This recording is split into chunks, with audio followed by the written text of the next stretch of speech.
হাইয়া আলাস সালাহ বললে লা হাওলা ওয়ালা কুওয়াতা ইল্লা বিল্লাহ, হাইয়া আলাল ফালাহ বললে লা হাওলা ওয়ালা কুওয়াতা ইল্লা বিল্লাহ।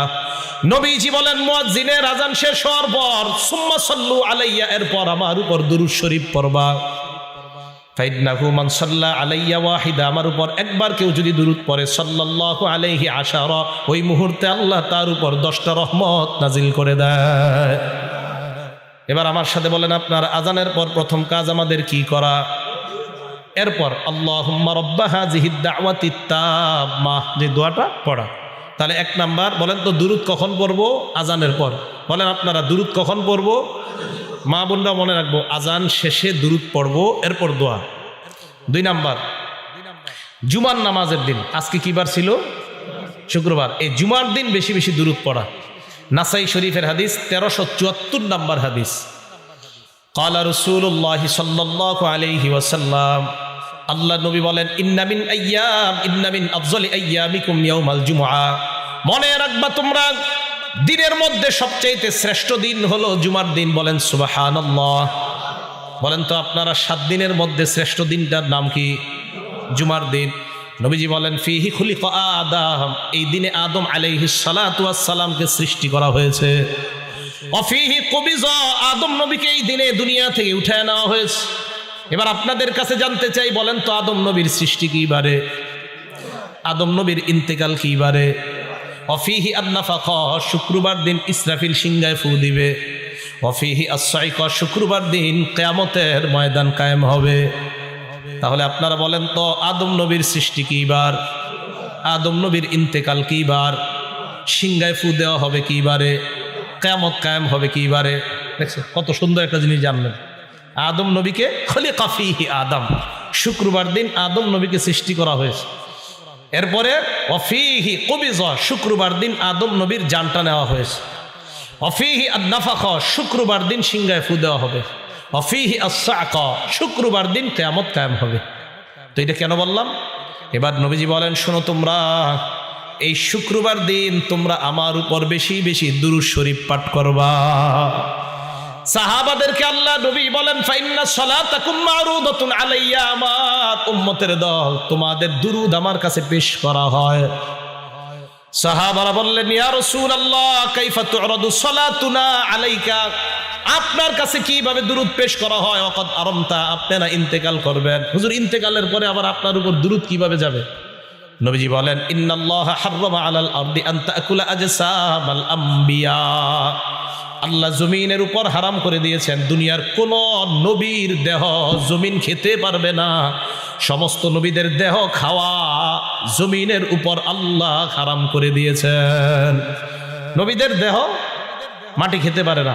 নবীদের ব্যাপারে আসছে আল আম্বিয়া ও আহিয়াউন ফি কুবুরিহিম, নবীরা তাদের কবরের মধ্যে জীবিত, ইউসাল্লুনা, কবরে তারা সালাত আদায় করতেছে। তাহলে নবীজি সাল্লাল্লাহু আলাইহি সাল্লাম বলেন দুরূদ পড়লেই আমার কাছে এটা পেশ করা হয়। এগুলো 2 নাম্বার। 1 নাম্বার কিসের পরে দুরূদ পড়া? আজানের পরে। 2 নাম্বার কি বারে? শুক্রবারে বেশি দিন দুরূদ। 3 নাম্বার এই যে মজলিসে বসা, এই মজলিসের মধ্যে অন্তত একবার হলেও দুরূদ পড়তে হবে। তিরমিজি শরীফের হাদিস, হাদিস নাম্বার 3380 নাম্বার হাদিস, 3380। ক্বালা রাসূলুল্লাহ সাল্লাল্লাহু আলাইহি ওয়াসাল্লাম, আল্লাহ নবী বলেন মা জালাসা কওমুন মাজলিসা, কোন সম্প্রদায় যখন কোন মজলিসের মধ্যে একত্রিত হয়ে যায়, ওয়ালাম ইয়াজকুরুল্লাহ, কিন্তু তারা যদি আল্লাহর নাম না নেয়। বলেন তো আজকে মজলিসের মধ্যে আমরা আল্লাহর নাম নিয়েছি কি নেই? নাই, নিছি আমরা। যদি তারা আল্লাহর নাম না নেয়, ওয়ালাম ইউসাল্লু আলা নাবিয়্যিহিম, নবীর উপর যদি তারা দুরূদ না পড়ে, ইল্লা কানা আলাইহিম তিরাতা, তাদের উপর আল্লাহর পক্ষ থেকে লাঞ্ছনা, বঞ্চনা, গজব, নাউজুবিল্লাহ। আমরা যদি আজকে এখানে আল্লাহর নাম না নিতাম, আমরা যদি দুরূদ না পড়তাম, তা আমাদের উপর আল্লাহর পক্ষ থেকে বঞ্চনা আসতো, গজব আসতো, আযাব আসতো। তাহলে আমরা দুরূদ পড়ছি না আজকে, এবং আমরা আল্লাহর নামও নিয়েছি। ফাইন শাআ আযাবাহুম, আল্লাহ চাইলে তাদেরকে শাস্তি দিবে, ওয়া ইন শাআ গফারা লাহুম, চাইলে তাদেরকে মাফ করে দিবে। তাহলে কোনো মজলিসের মধ্যে অন্তত একবার হলে সবাই দুরূদ পড়তে হবে। এগুলো 3 নাম্বার। 4 নাম্বার মসজিদে ঢোকার সময় দুরূদ পড়া, মসজিদ থেকে বের হওয়ার সময় দুরূদ পড়া। আবু দাউদ শরীফের হাদিসের বর্ণনা 465 নাম্বার হাদিসে আল্লাহ রাসূল বলেন ইদা দাখালা আহাদুকুমুল মাসজিদা, তোমাদের কেউ যখন মসজিদের মধ্যে প্রবেশ করবা, ফাল্যুসাল্লিম আলা নবী সাল্লাল্লাহু আলাইহি ওয়াসাল্লাম, প্রথমে নবীর উপর দুরূদ পড়বা। সুম্মা লিয়াকুল আল্লাহুম্মা ইফতাহলি আবওয়াবা রাহমাতিক, এরপর দোয়া পড়বা আল্লাহুম্মা ইফতাহলি আবওয়াবা রাহমাতিক, আল্লাহ তুমি আমার জন্য তোমার রহমতের দরজাগুলা খুলে দাও। হ্যাঁ, এই দোয়াটা করা। ওয়াইদা খরাজা আহাদুকুম, তোমাদের কেউ যখন মসজিদ থেকে বের হবা তখন তোমরা নবীর উপর দুরূদ পড়বা, এরপর পড়বা আল্লাহুম্মা ইন্নী আসআলুকা মিন ফাদলিক, আল্লাহ আমি আপনার দয়া চাই, আপনার অনুগ্রহ চাই। তাহলে মসজিদে ঢোকার সময় দোয়াটা পারেননি সবাই? বলেন বিসমিল্লাহ ওয়াসসালাতু ওয়াসসালামু আলা রাসূলিল্লাহ আল্লাহুম্মা ইফতাহলি আবওয়াবা রাহমাতিক। অথবা আপনি যেভাবে পারেন বিসমিল্লাহির রহমানির রহিম আল্লাহুম্মা সাল্লি আলা মুহাম্মদ ওয়া আলা আলি মুহাম্মদ, এইভাবে দুরূদ পড়ে আল্লাহুম্মা ইফতাহলি আবওয়াবা রাহমাতিক। আরও অনেকগুলো দোয়া আছে। তাহলে নামাজে ঢোকার সময়, মসজিদে ঢোকার সময় দুরূদ শরীফ পড়া, মসজিদ থেকে বের হওয়ার সময় দুরূদ শরীফ পাঠ করা। আমরা কেন দুরূদ পড়ব? নবীজি সাল্লাল্লাহু আলাইহি সাল্লামের উপর দুরূদ যত বেশি পড়ব তত বেশি আমাদের ঈমানের আলামত তত মজবুত হবে। বুখারী শরীফের 15 নম্বর হাদিস, ক্বালা রাসূলুল্লাহ সাল্লাল্লাহু আলাইহি ওয়াসাল্লাম, আল্লাহ নবী বলেন লা ইউমিনু আহাদুকুম হাত্তা আকুনা আহাব্বা ইলাইহি মিন ওয়ালিদিহি ওয়া ওয়ালাদিহি ওয়ান নাসি আজমাইন, তোমাদের মধ্যে কোনো ব্যক্তি ততক্ষণ ইমানদার হতে পারবে না যতক্ষণ না পর্যন্ত আমি নবী তার কাছে তার পিতা মাতা তার সন্তান দুনিয়ার সব মানুষের চাইতে বেশি মহব্বতের পাত্র না হব, ততক্ষণ পর্যন্ত পরিপূর্ণ ইমানদার হতে পারবা না। ততক্ষণ কি করতে পারবা না? ইমানদার হতে পারবা না যতক্ষণ না আমি নবী তোমার বাবার চাইতে, তোমার সন্তানের চাইতে, সারা দুনিয়ার সব মানুষের চাইতে বেশি প্রিয় না হব, ততক্ষণ ইমানদার হতে পারবা না। এটা নবীজি বললেন। নবীজির, আমরা নবীজিকে মহব্বত করি কিনা এই যুগে কিভাবে বোঝা যাবে? আমাদের এই মানুষগুলোর মধ্যে যে যত বেশি দুরূদ শরীফ পড়ব তত বেশি প্রমাণ হবে যে আমরা রাসূলুল্লাহ সাল্লাল্লাহু আলাইহি সাল্লামকে মহব্বত করি। তাহলে আমরা দুরূদ শরীফ যত পড়ব তত আমাদের প্রকাশ হবে যে আমরা নবীকে ভালোবাসি, আর আমাদের ঈমানের আলামত প্রকাশ পাবে। আল্লাহ বেশি বেশি দুরূদ পড়ার তৌফিক দান করেন। 6 নাম্বার, রাসূল আকরাম সাল্লাল্লাহু আলাইহি সাল্লামের উপর আমরা দুরূদ পড়ব। নবীজির উপর দুরূদ পড়লে দোয়া কবুল হয়ে যায়। দোয়ার আগে যদি নবীজির উপর দুরূদ পড়া হয় তাহলে ওই দোয়া আল্লাহ কবুল করে নেয়। দোয়াকে কবুল করে নেয়, আল্লাহ কবুল করে নেয় যদি নবীজির উপর দুরূদ শরীফ পাঠ করা হয়। তিরমিজি শরীফ হাদিস নাম্বার 3477 নাম্বার হাদিস, 3477 নাম্বার হাদিস। এই হাদিসের মধ্যে রাসূল করিম সাল্লাল্লাহু আলাইহি সাল্লাম বলেন, এক সাহাবা নামাজ পড়ছে, নামাজ পড়ার পর দোয়া করছে। এক সাহাবা নামাজ পড়ার পর দোয়া হাত উঠাইছে, তো দোয়া কইরা তাড়াতাড়ি দৌড় দিছে। নবীজি সাল্লাল্লাহু আলাইহি ওয়াসাল্লাম বলেন, আজিলা হাজা, এই ব্যক্তি তাড়াহুড়া করে ফেলছে। তাড়াহুড়া করার অর্থ হলো এই ব্যক্তি দোয়া করেছে কিন্তু দোয়ার মধ্যে তাড়াহুড়া করে ফেলেছে। এই ব্যক্তি দোয়া করতে পারে নাই, কারণ ব্যক্তিটা আমার উপর দুরূদ শরীফ পাঠ করে নাই। নবীজি তাকে ডাকলেন, ডাকার পর আল্লাহ নবী তাকে বললেন, অথবা অন্য কাউকে বললেন, ইদা সাল্লা আহাদুকুম, তোমাদের কেউ যখন নামাজ আদায় করবা, নামাজ আদায় করার পর তোমরা যদি দোয়া করো, দোয়ার সময় তোমরা ফাল্লিহমাদিল্লাহ, প্রথমে আল্লাহর প্রশংসা করবা। যখন আমরা দোয়া করব দোয়ার মধ্যে সর্বপ্রথম আল্লাহর প্রশংসা করা, ফাল্লিবদা বিতাহমিদিল্লাহ, আল্লাহর প্রশংসা করা। ওয়ালিউসাল্লি আলা নবী, 2 নাম্বার নবীর উপর দুরূদ পড়া। এরপর ইয়াদউ বিমা শাআ, যা মন চায় তা দোয়া করবা। তাহলে মনে রাখবেন আজকে থেকে দোয়া করার সময় 1 নাম্বার আল্লাহর প্রশংসা দিয়ে দোয়া শুরু করা। কার প্রশংসা? আল্লাহর। 2 নাম্বার দুরূদ পড়া। এরপর দোয়ার মধ্যে যা মন চায় তা চাইবেন। সিস্টেমটা শিখেন। দোয়া শুরু করবেন আল্লাহর প্রশংসা দিয়ে, এরপরে দুরূদ, এরপর যা মন চায় দোয়া করবেন। সবার শেষে আবার দোয়া শেষ করার আগে দুরূদ শরীফ পড়বেন, এরপর শেষে আল্লাহর প্রশংসা দিয়ে দোয়া শেষ করবেন। তাহলে দেখেন তো, শুরুতেও প্রশংসা, শেষে প্রশংসা, বাকি শুরুর দ্বিতীয় স্টাইলে দোয়া, আবার শেষের আগে প্রথমে প্রশংসা আল্লাহর, এরপরে দুরুদ, শেষে আবার প্রশংসা, আগে দুরুদ, মাঝে যত পারেন দোয়া করবেন। 5টা আঙ্গুল মিলান, এই যে দেখেন আল্লাহর প্রশংসা, দুরুদ, এটা হলো দোয়া, যত পারেন দোয়া, এই আবার দুরুদ, আবার প্রশংসা, এইভাবে দোয়া শেষ করবেন, আল্লাহ দোয়া কবুল করবেন, এইভাবে দোয়া করবেন। এটা তিরমিজি শরীফের হাদিস। এই হাদিসের মধ্যে রসুল জানিয়ে দিলেন 3477 নাম্বার হাদিস। তাহলে আমরা কেন দুরুদ পড়ব? কারণ দুরুদ পড়লে দোয়া কবুল করে নেয় কে? 7 নাম্বার, দুরুদ শরীফ পাঠ করলে যত বেশি আমাদের মাঝে আমরা যারা দুরুদ পড়ব, তত বেশি রসুলের কাছে কিয়ামতের ময়দানে তত নিকটবর্তী হয়ে যাব, নবীজির তত নিকটবর্তী। তিরমিজি শরীফের 484 নাম্বার হাদিস। ক্বালা রাসূলুল্লাহ সাল্লাল্লাহু আলাইহি ওয়াসাল্লাম, আল্লাহ নবী বলেন, আউলান নাসি বি ইয়াউমাল কিয়ামা আকসারুহুম আলাইয়া সালাতা।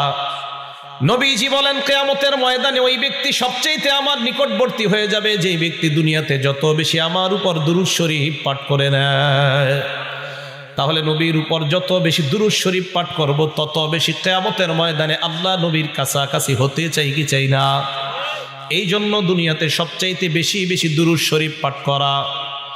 আল্লাহ আমাদের সকলকে তৌফিক দান করেন। 8 নাম্বার কারণ, একবার দুরূদ শরীফ পাঠ করলে ওই মুহূর্তে সাথে সাথে আল্লাহ তার উপর 10টা রহমত নাজিল করেন। নাসাই শরীফ হাদিস নাম্বার 1297 নাম্বার হাদিস। ক্বালা রাসূলুল্লাহ সাল্লাল্লাহু আলাইহি ওয়াসাল্লাম, আল্লাহ নবী বলেন, মান সাল্লা আলাইয়া সালাতান ওয়াহিদা, কেউ যদি আমার উপর একবার দুরূদ শরীফ পাঠ করে নেয়, সাল্লাল্লাহু আলাইহি আশারা মাররাত, আল্লাহ ওই মুহূর্তে ওই বান্দার উপর 10টি রহমত নাজিল করে দেয়। ওয়া হুত্তাত আনহু আশারু খাতিআত, ওই মুহূর্তে তার জীবনের 10টা অপরাধ মাফ হয়ে যায়। ওয়া রুফিআত লাহু আশারু দারাজাত, ওই মুহূর্তে তার 10টা মর্যাদা আল্লাহ বৃদ্ধি করে দেয়। কেউ যদি নবীজির উপর দুরূদ পড়ে, আল্লাহ তার উপর 10টা রহমত নাজিল করে, আল্লাহ তার 10টা অপরাধ মাফ করে দেয়, আল্লাহ তার 10টা মর্যাদা বাড়ায় দেয় সাথে সাথে। এবার আরেকটা হাদিস আমরা শুনি। এই হাদিসের কিতাবের নাম সহিহুত তারগিব, হাদিস নাম্বার 1661 নাম্বার হাদিস। একদিন নবীজি সাল্লাল্লাহু আলাইহি সাল্লাম সাহাবাদের সামনে আসছেন।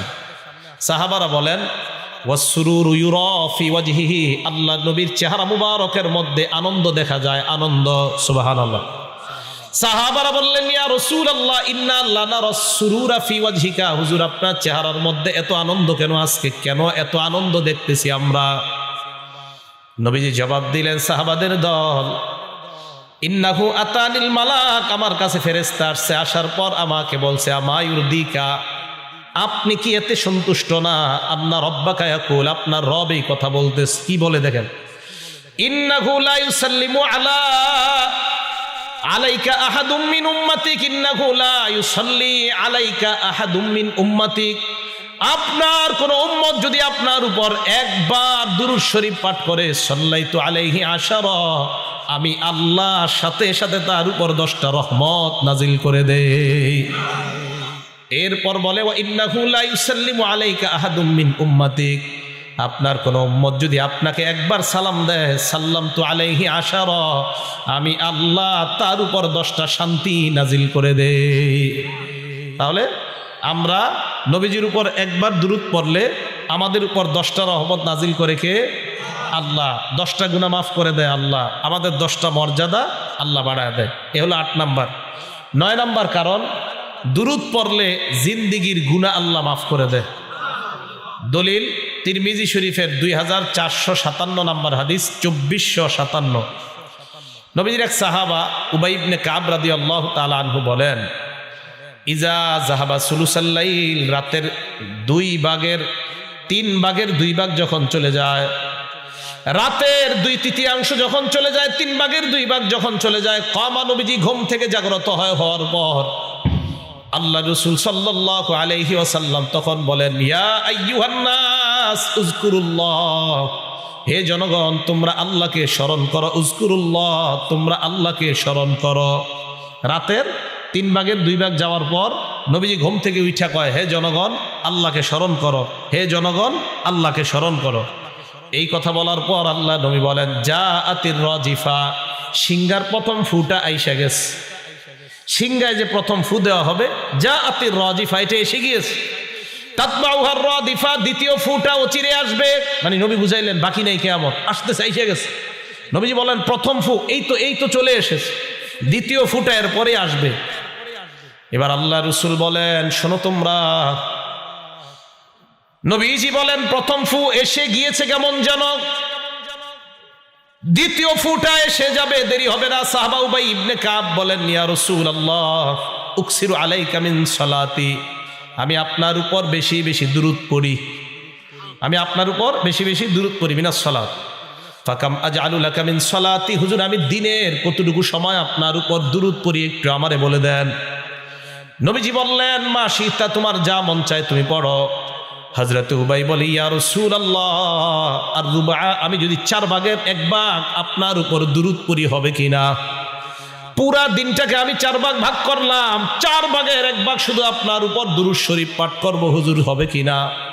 নবীজি জবাব দিলেন মা শিতা, তোমার যা মন চায়, তবে ফাইন জিত্তা ফাহুয়া খায়রুল লাকা, এই 4 ভাগের বেশি সময় যদি দুরূদ তুমি পড়ো এটা তোমার জন্য আরো কল্যাণ।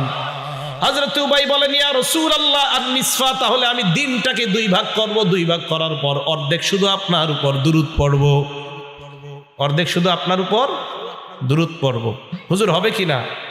নবীজি বললেন উবাই মা শিতা, তোমার যা মন চায়, তবে ফাইন জিত্তা ফাহুয়া খায়রুল লাকা, এর চাইতে যদি আরো বেশি পড়ো তাহলে এটা তোমার জন্য আরো কল্যাণ। 4 ভাগের 1 ভাগ, নবীজিকে আরো বেশি বললে আরো কল্যাণ। হুজুর পুরা দিনটাকে 2 ভাগ করলাম, অর্ধেক ভাগ পড়লে, নবীজিকে অর্ধেক ভাগ পড়লে তোমার জন্য, তোমার মন চাইলে করো, কিন্তু আরো বেশি বললে আরো কল্যাণ। সাহাবা এবার বললেন ফাসসুল হুসাইন, হুজুর আমি পুরা দিনটাকে 3 ভাগ ভাগ করলাম, করার পর আমি 2 ভাগ শুধু আপনার উপর দুরূদ পড়ব, 3 ভাগের 2 ভাগ। নবীজি বললেন মা শিতা, তোমার যা মন চায়, তবে আরো বেশি বললে আরো ভালো। এবার সাহাবা বললেন ইয়া রাসূলুল্লাহ আজআলুস সালাত কুল্লাহা, আজকে থেকে আমি সারা দিন যখন এই সময় পাবো শুধু আপনার উপর দুরূদ শরীফ পাঠ করার নিয়ত করে ফেললাম। নবীজি বললেন তাই নাকি? কয় হ্যাঁ। কয় হুজুর ফরজ ওয়াজিব পর এইগুলো আদায় করার পর আমি শুধু আপনার উপর দুরূদ পড়ব। আল্লাহ নবী বলেন ইজান তাকফি হাম্মাক, তাহলে তোমার আর কোনো চিন্তা নাই, পেরেশানি নাই, সমস্ত চিন্তাগুলো আল্লাহ দূর করে দিবেন, তোমার পেরেশানি থাকবে না, সব পেরেশানি আল্লাহ দূর করবে। সব পেরেশানি কে দূর করবে? আল্লাহ, আল্লাহ দূর করে দিবে। ওয়ায়ুগফারু লাকা যামবুক, ওয়ায়ুগফারু লাকা যামবুক, তোমার জিন্দেগীর সব গুনাহগুলো মাফ করে দেওয়া হবে। তাহলে বলেন দুরূদ পড়বেন তো ইনশাআল্লাহ? আমরা বেশি বেশি নবীর উপর দুরূদ পড়ব, আল্লাহ তৌফিক দান করেন। 10 নাম্বার, কেন নবীজির উপর আমরা বেশি দুরূদ পড়ব? ভাইও খুব মন দিয়ে শুনবো। আমরা নবীজির উপর আমরা দুরূদ পড়ব 10 নাম্বার, যেই শব্দগুলো দিয়ে দুরূদ পড়ব। 10 নাম্বার বুখারী শরীফের হাদিস, 3370 নাম্বার হাদিস। সাহাবারা বললেন ইয়া রাসূলুল্লাহ কাইফাস সালাতু আলাইকুম আহলাল বাইত, আপনার উপর, আপনার পরিবারের উপর আমরা দুরূদ পড়ব কিভাবে আমাদেরকে আপনি বলে দেন। আল্লাহ নবী বলে দিলেন কুলু আল্লাহুম্মা সাল্লি আলা মুহাম্মাদ, পড়েন আল্লাহুম্মা সাল্লি আলা মুহাম্মাদ, আল্লাহুম্মা সাল্লি আলা মুহাম্মাদ ওয়া আলা আলি মুহাম্মাদ কামা সাল্লাইতা আলা ইব্রাহিম ওয়া আলা আলি ইব্রাহিম ইন্নাকা হামিদুম মাজিদ। আল্লাহুম্মা বারিক আলা মুহাম্মাদ ওয়া আলা আলি মুহাম্মাদ কামা বারাকতা আলা ইব্রাহিম ওয়া আলা আলি ইব্রাহিম ইন্নাকা হামিদুম মাজিদ। ইব্রাহিম থামলে থামতে পারবেন, আবার ইব্রাহিমা ওয়া আলা আলি ইব্রাহিম এভাবে পড়তে পারবেন। তো নবীজি বললেন এটা তোমরা পড়বা, এটা বুখারী শরীফের 3370 নাম্বার হাদিস। তো নবীজি বললেন এটা পড়বা। তাহলে আমাদেরকে দেখেন শিখাইয়া দিলেন। আমরা নামাজে এটা পড়ি, নামাজের বাহিরেও পড়ি, অনেক মানুষ কি অশুদ্ধভাবে আপনারা পড়েন। তো নামাজে খুব মনোযোগ সহকারে আমরা এটা পড়বো। আল্লাহুম্মা সাল্লি আলা মুহাম্মাদ, মন দিয়ে পড়বো যে আমার হাবিবের উপর আমি দুরূদ পড়তেছি, ঠিক আছে না? খুব মন দিয়ে পড়বো। এজন্য এগুলো আমরা শুদ্ধ উচ্চারণ শিখবো।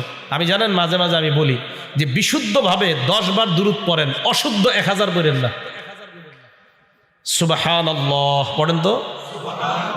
আমি বলি শুদ্ধ উচ্চারণ এটা আপনি 20 বার পড়েন, অশুদ্ধ আপনি 20,000 বার পড়েন না, শুদ্ধভাবে 20 বার পড়েন। আলহামদুলিল্লাহ, শুদ্ধভাবে আলহামদুলিল্লাহ আলহামদুলিল্লাহ আলহামদুলিল্লাহ নাউজুবিল্লাহ, এই ঠিক না। আলহামদুলিল্লাহ শুদ্ধভাবে পড়েন, আল্লাহু আকবার শুদ্ধভাবে পড়েন। হ্যাঁ, আল্লাহু আকবার আল্লাহু আকবার আল্লাহু আকবার, হলো না এটা। এই জন্য মনে রাখবেন, আমল কম করেন, শুদ্ধভাবে করেন, অশুদ্ধ বেশি করেন না। মানে এর মানে যে আপনি বেশি করবেন না এটা বলি না আমি। হ্যাঁ, আপনি শুদ্ধভাবে 1000 বার পড়েন, সমস্যা তো নাই, কিন্তু শুদ্ধ হইতে হবে। অশুদ্ধভাবে আপনি একবারও পড়েন না, অশুদ্ধভাবে 1000ও পড়েন না, একবারও পড়েন না ভাই। শুদ্ধভাবে আপনি যত পারেন চেষ্টা করবেন। এই জন্য মনে রাখবেন, আপনি শুদ্ধভাবে যখন আমলটা করবেন, আপনার ওই একবারের শুদ্ধ আমলটাই আল্লাহ কবুল করে নেবেন। বুঝে আসছে তো সবার? 11 নাম্বার, দুরূদ পড়ব কোথায়? আমরা দুরূদ কোথায় পড়ব? মনে রাখবেন, দুরূদ পড়ার অনেকগুলা জায়গা, এর মধ্যে উল্লেখযোগ্য 4টা জায়গা বলবো আপনাদেরকে। 1 নাম্বার, বাদাল আজান, আজান শেষ হওয়ার পর আমরা দুরূদ শরীফ পাঠ করব। জোরে বলেন কখন? আজান শেষ হওয়ার পর দুরূদ পাঠ করব। মুসলিম শরীফের হাদিসের বর্ণনা 735 নাম্বার হাদিসে আল্লাহ নবী বলেন, ইদা সামি'তুমুল মুআজ্জিনা, যখন তোমরা মুয়াজ্জিন সাহেবের আজান শুনবা, ফাকুলু মিসলামা ইয়াকুলুল মুআজ্জিন, তখন মুয়াজ্জিন সাহেব যা বলবে তোমরাও তা বলবা, যা বলবে তা বলবা। বুঝেননি? এই হলো আপনার 11টা বিষয় বললাম দুরুদের ব্যাপারে, যে আমরা দুরূদ শরীফ পাঠ করব। 12 নাম্বার সর্বশেষ কথা, কেন দুরূদ পড়ব আমরা? দেখেন, নবীজির উপর দুরূদ এই কারণে পড়ব, নবীজিকে আল্লাহ, আমরা মানুষ যারা আছি, মানুষ সহ, জিন সহ, কাফের সহ, দুনিয়ার যত প্রাণী, সবার জন্য নবীকে আল্লাহ রহমত হিসাবে পাঠিয়েছেন। সূরা আম্বিয়ার 107 নাম্বার আয়াতে আল্লাহ বলেন, ওমা আরসালনাকা ইল্লা রাহমাতাল লিল আলামিন, আমি আপনাকে গোটা জগতের জন্য রহমত হিসাবে পাঠাইলাম। মানুষের জন্য নবী রহমত, হাইওয়ান জানোয়ার যারা আছে তাদের জন্য নবী রহমত। সুবহানাল্লাহ। মানুষ যারা আছি আমরা, আমাদের জন্য নবী রহমত। এই যে আমি আপনি আমরা, আমাদেরকে আল্লাহ নবী ভাই বলছে। ভাই কি বলছে? আমাদেরকে নবীজি ভাই বলছে। কত দয়া, কত মায়া আমাদের উপর। মুসলিম শরীফের 472 নাম্বার হাদিস, আন্না নবিয়্যা সাল্লাল্লাহু আলাইহি ওয়াসাল্লাম আতাল মাকবারা, আল্লাহ নবী একটা কবরস্থানের মধ্যে আসলেন। কবরস্থানে আসার পর নবী বললেন, আসসালামু আলাইকুম দারা কওমিন মুমিনিন, হে ইমানদার কবরবাসীগণ, তোমাদের উপর শান্তি বর্ষিত হোক। বলেন সুবহানাল্লাহ। তোমাদের উপর শান্তি বর্ষিত হোক। এই কথা বলার পর নবীজি বললেন, ওয়া ইন্না ইনশাআল্লাহু বিকুম লাহিকুন, আল্লাহ চাহেন তো অচিরেই আমরা তোমাদের সাথে সাক্ষাৎ করব। এরপর নবী বললেন, ওয়াদিত্তু আন্না কদ রাইনা ইখওয়ানানা, আমার মন চায় আমি যদি আমার ভাইদেরকে দেখতাম। সাহাবারা বললেন, আওয়ালাসনা ইখওয়ানানা ইয়া রাসূলুল্লাহ, আমরা কি আপনার ভাই না? নবীজি কবরের দাঁড়ায় বলতেছে, ইস, আমি যদি আমার ভাইদেরকে দেখতাম। সাহাবারা বললেন, হুজুর আমরা কি আপনার ভাই না? নবীজি বললেন, আনতুম আসহাবি, তোমরা আমার সাহাবা। সুবহানাল্লাহ। ওয়া ইখওয়ানুনা আল্লাযীনা লাম ইয়াতু বাদু, আমার ভাই হলো তারা যারা এখনো দুনিয়াতে আসে নাই। আমরা সাহাবারা বললেন, কাইফা তারিফু মিন উম্মাতিকা, কিভাবে আপনি আপনার উম্মতের মধ্যে তাদেরকে চিনবেন যাদেরকে আপনি দেখেন নাই? লাম ইয়াতু বাদু, যারা এখনো দুনিয়াতে আসে নাই। কিয়ামতের মাঠে আপনার ওই ভাইদেরকে কিভাবে চিনবেন? নবীজি বললেন, এটা একটা কথা বললা। কয়, হুজুর কিভাবে চিনবেন? আল্লাহ নবী কয়, শোনো তোমরা, আর আইতালাউ আল্লাহ রাজুলান লাহু খাইলুন, কোন ব্যক্তির একটা প্রাণী আছে, একটা প্রাণী আছে, এই প্রাণীটা গুররুম মুহাজ্জালা, দেখতে বড় চমৎকার, কপাল সুন্দর, হাত সুন্দর, পা সুন্দর, বাইনা জহরাই খাইলিন বুহমিন ফি দুহমিন বুহমিন, কালো প্রাণীর মধ্যে সাদা প্রাণীটা, আলা ইয়ারিফু খাইলা, সে কি তার প্রাণীটা চিনবে কি চিনবে না? একটা সাদা প্রাণী যদি অসংখ্য অগণিত কালো প্রাণীর মধ্যে থাকে, বলেন আপনারা ওই সাদা প্রাণীটাকে তার মালিক চিনতে পারবে কিনা? আল্লাহ নবী বলেন, শোনো তোমরা, আমার ভাই হলো তারা যারা কিয়ামতের ময়দানে উপস্থিত হবে। ইয়াতুনানা, এমন অবস্থা আসবে, গুররাম মুহাজ্জালিনা মিনাল উযু, তারা উযু করার কারণে তাদের হাতগুলা, কপালগুলা এমন ভাবে চকচক করবে, কিয়ামতের ময়দানে কোটি কোটি মানুষের মাঝে আমার ওই চকচক করা কপাল আর হাতওয়ালা ভাইদেরকে চিনতে আমার নবীর কোনো সমস্যা হবে না। চিনবে আমাদের। ওযু করতে হবে সুন্দরভাবে। সুন্দরভাবে কি করতে হবে? ওযু করতে হবে। তাহলে আমরা সুন্দরভাবে ওযু করব, কেয়ামতের ময়দানে যেন নবী আমাদেরকে চিনতে পারে। তো বলেন, এই নবী আমাদের জন্য এত মায়া, যিনি কেয়ামতের ময়দানেও আমাদেরকে হাউজে কাউসারের পানি পান করাবেন আর আমাদেরকে চিনবে। নবীজি বলেন, ওয়া আনা ফারাতুহুম আলাল হাউজ, আমি আমার ওই ভাইদেরকে পানি পান করানোর জন্য আগেই হাউজে কাউসারের সামনে দাঁড়ায় থাকবো। আমাদের প্রতি দয়া আছে না? প্রাণীর প্রতি কেমন দয়া রসুল আকরাম সাল্লাল্লাহু আলাইহি সাল্লামের। একটা হাদিস শোনেন আপনারা, আবু দাউদ শরীফের হাদিস 2549, 2549 নম্বর হাদিস। আব্দুল্লাহ ইবনে জাফর রাদিয়াল্লাহু তাআলা আনহু বর্ণনা, তিনি বলেন, আরদাফানি রাসূলুল্লাহ সাল্লাল্লাহু আলাইহি ওয়াসাল্লাম খালফাহু যাতা ইয়াউম, নবীজি একদিন তার খচ্চরের পিঠে আমাকে বসাইলেন। খচ্চর মানে একটা প্রাণী, খচ্চর, ওইটার উপর নবীজি উঠলেন, আমাকে পিছনে বসাইলেন। তো বসানোর পর আসাররা ইলাইয়া হাদিসান, আমাকে গোপনে কিছু কথা বললেন। লা উহাদ্দিসু আহাদাম মিনান নাস, আমি যেন কথাগুলা কাউকে না বলি। আমাকে নবীজি খচ্চরের পিছনে বসানোর পর আমাকে কিছু কথা বললেন, কথাগুলা যেন আমি কাউকে না বলি। ওয়াকানা আহাব্বু মাস্তাতারা বিহি রাসূলুল্লাহ সাল্লাল্লাহু আলাইহি ওয়াসাল্লাম লিহাজাতিহি হাদাফান আও হাইশা নাখলিন, নবীজি যখন প্রয়োজন পুরা করতেন, নবীজি যখন ইস্তেঞ্জার প্রয়োজন হতো, তখন নবীজি উঁচা কোনো জায়গা তালাশ করতেন অথবা খেজুর গাছের ঝুপড়ি তালাশ করতেন। খেজুর গাছের ঝুপড়ি তালাশ করতেন। তো রাসূল করিম সাল্লাল্লাহু আলাইহি সাল্লাম ফাদাখালা হাইতান লিরাজুলিন মিনাল আনসার, এক আনসারী সাহাবার বাগানে নবী প্রবেশ করলেন। মন দিয়ে শুনেন, আনসারী সাহাবার বাগানে, খেজুরের বাগানে প্রবেশ করার পর ফাইদা জামাল, হঠাৎ দেখা গেল একটা ওট। কি দেখা গেল? ফালাম্মা রাআত নাবিয়্য সাল্লাল্লাহু আলাইহি ওয়াসাল্লাম, ওট নবীজিকে যখন দেখলো, ওট নবীজিকে যখন দেখলো, হান্না, কান্না শুরু করে দিস। কে কানছে? নবীজি না ওট? ওট। ওয়াজারাফাত আইনা, ওটের চোখ দিয়ে পানি পড়া শুরু হইছে। আবু দাউদ শরীফ, ওটের চোখ দিয়ে কাঁদতেছে আর চোখ দিয়ে পানি পড়তেছে ওটের। ফাতাহুন নবী সাল্লাল্লাহু আলাইহি ওয়াসাল্লাম, আল্লাহ নবী ওটের কাছে আসলেন। আসার পর ফামাসাহা জিফরাহ, ওটের এই জায়গায় হাত রাইখে এভাবে মুছে দিস, এভাবে মুছে দিস। মাসাহা জিফরাহ, মুছে দিস। ফাসাকাতা, সাথে সাথে উটের কান্না বন্ধ হয়ে যায়। নবীজি বললেন, মান রব্বু হাদাল জামাল, এই উটের মালিক কে? আউলিমান হাদাল জামাল, এই উটটা কার? এক আনসারী তরুণ অথবা আনসারী যুবক আইসা কয়, হুজুর এই উটটা আমার। নবীজি বলেন, আফালা তাত্তাকিল্লাহা ফি হাযিহিল বাহিমাতিল্লাতী মাল্লাকাকাল্লাহু ইয়্যাহা, তুমি কি এই বোবা প্রাণীটার ব্যাপারে আল্লাহকে ভয় করো না? যে আল্লাহ তোমাকে এই বোবা প্রাণীর মালিক বানিয়েছেন, ওই আল্লাহকে কি তুমি ভয় করো না? তো ওই ব্যক্তি কয়, হুজুর কি হয়েছে বুঝিনি, একটু বুঝিয়ে দেন। আল্লাহ নবী বলেন, ইন্নাহু শাকা ইলাইয়া, এই ওট আমার কাছে অভিযোগ করেছে, আদনাকা তুজিউহু ওয়া তুযইবুহু, তুমি নাকি তাকে না খাওয়ায় ক্ষুধার্ত রাখো আর তাকে কষ্ট দাও। এই করবা না, এটা খাওয়াইবা, এটাকে খাওয়াবা, ক্ষুধার্ত রাখবে না। এই ওট আমাকে বলছে তুমি নাকি কষ্ট দাও। নবীজি সাল্লাল্লাহু আলাইহি সাল্লাম প্রাণীর প্রতি কতটা মায়া, যে একটা প্রাণী অন্য মানুষকে দেখা কান্না করে নাই, রহমতের নবীকে যখন দেখলো, প্রাণী কাঁদতে কাঁদতে তার চোখ দিয়ে পানি এসে গেছে। তাহলে নবীজি সাল্লাল্লাহু আলাইহি সাল্লাম যে প্রাণী, এই প্রাণীর জন্য আল্লাহ রসুলের দয়া মায়া আছে। এই জন্য মনে রাখবেন, প্রাণী যারা আছে দুনিয়াতে, এদেরকেও আন্দাজি কষ্ট দেওয়া যাবে না। এদেরকে আন্দাজি কষ্ট দেওয়া এটা ঠিক না। আপনাদের এলাকায় গুলাইল আছে, গুলাইল, ওই যে এইভাবে মারে, কি জানি গুলালি। এখন অনেকে কি করে, হাত আপনার লক্ষ্য ঠিক আছে কিনা এটা পরীক্ষা করে না, ছাদের উপরে উঠে একটা চড়ুই পাখিরে আপনি আন্দাজি মারছেন, হুদে কারণ ছাড়া। এই চড়ুই পাখি কিয়ামতের ময়দানে আপনার বিরুদ্ধে মামলা করবে, আপনার ব্যাপারে মামলা করবে। দলিল নাসাই শরীফের হাদিস 4446, 4446 নম্বর হাদিস।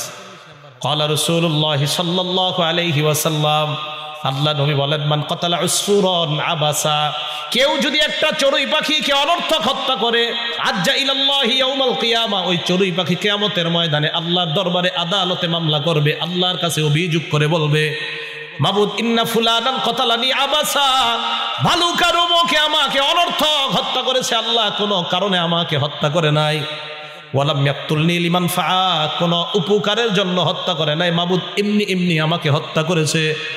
নবীজি নাসাইর আরেক বর্ণনা, হাদিস নাম্বার 4349 নম্বর হাদিসে আল্লাহ নবী বলেন, মা মিন ইনসান কোনো মানুষ যদি কতালা উসফুরন ফামা ফাওকাহা, একটা চড়ুই অথবা এর চাইতে নিম্ন কোনো প্রাণীকে বিগাইরি হাক্কিহা, তার অধিকার নষ্ট করে যদি হত্যা করে, ইল্লা সাআলাহুল্লাহু আযজা ওয়া জাল আনহা ইয়াউমাল কিয়ামা, আল্লাহ কিয়ামতের ময়দানে এই প্রাণীর ব্যাপারে আল্লাহ আপনাকে প্রশ্ন করবে, কেন এটাকে অধিকার নষ্ট করে হত্যা করলা? সাহাবারা বললেন, ওমা হাক্কুহা, হুজুর প্রাণীর আবার অধিকার কি আমাদেরকে বুঝায় দেন। আল্লাহ নবী বললেন, প্রাণীর অধিকার দুইটা। জোরে বলেন কয়টা? এক নাম্বার ইয়াজবাহুহা ফায়াকুলুহা, প্রাণীকে আল্লাহর নামে জবাই করা এরপর খাওয়া, এটা প্রাণীর অধিকার। প্রাণীকে কার নামে জবাই করা এরপরে খাওয়া, প্রাণী আল্লাহর নামে জবাই করা খাওয়া, এটা প্রাণীর অধিকার। দুই, ওয়ালা ইয়াকতাউ রাসাহা, প্রাণী জবাই করার সময় একবারে মাথা কাইটা ফেলে দিবেন না।